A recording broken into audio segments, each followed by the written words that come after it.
રાજકોટના અર્જુન જ્વેલર્સમાં થયેલ ચોરીનો મામલો.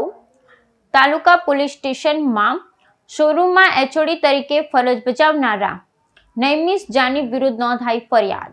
રાજકોટના અર્જુન જ્વેલર્સમાં થયેલ ચોરીનો મામલો. તાલુકા પોલીસ સ્ટેશન ખાતે શોરૂમમાં એચઓડી તરીકે ફરજ બજાવનાર નૈમિષ જાની વિરુદ્ધ નોંધાઈ ફરિયાદ. રાજકોટના અર્જુન જ્વેલર્સમાં થયેલ ચોરીનો મામલો હાલ ચર્ચામાં છે.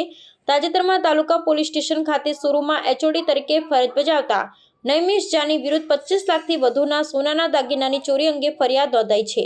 નૈમિષ જાની પર આરોપ છે કે તેણે પોતાની નોકરીનો પદનો દુરુપયોગ કરી શોરૂમમાંથી દાગીના ચોરી લીધા હતા. પોલીસ તપાસમાં સામે આવ્યું છે કે નૈમિષ જાની પર દેણું વધી જતા તેણે આ ચોરીને અંજામ આપ્યો હતો. 15 માર્ચ 2025ના રોજ તેણે શોરૂમમાંથી દાગીના ચોરી કાઢ્યા હતા. ચોરી બાદ તેણે દાગીનાની હેરાફેરી કરી અને પોતાની જરૂરિયાતો પૂર્ણ કરવા માટે તેનો ઉપયોગ કર્યો હતો. 22 મે 2025ના રોજ શોરૂમના સ્ટોકની ગણતરી હાથ ધરવામાં આવી ત્યારે ચોરી થયાનું ખુલ્યું હતું. ત્યારબાદ માલિકોએ તાત્કાલિક પોલીસને જાણ કરી અને તપાસ શરૂ થઈ.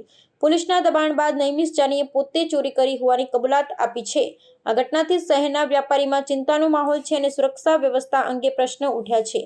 પોલીસ હવે આ કેસમાં વધુ તપાસ કરી રહી છે અને દાગીનાની પુનઃપ્રાપ્તિ માટે પ્રયાસો ચાલુ રાખ્યા છે. અર્જુન જ્વેલર્સના માલિકે પણ કર્મચારીની પૃષ્ઠભૂમિ તપાસીને વધુ કડક બનાવવાનો નિર્ણય લીધો છે.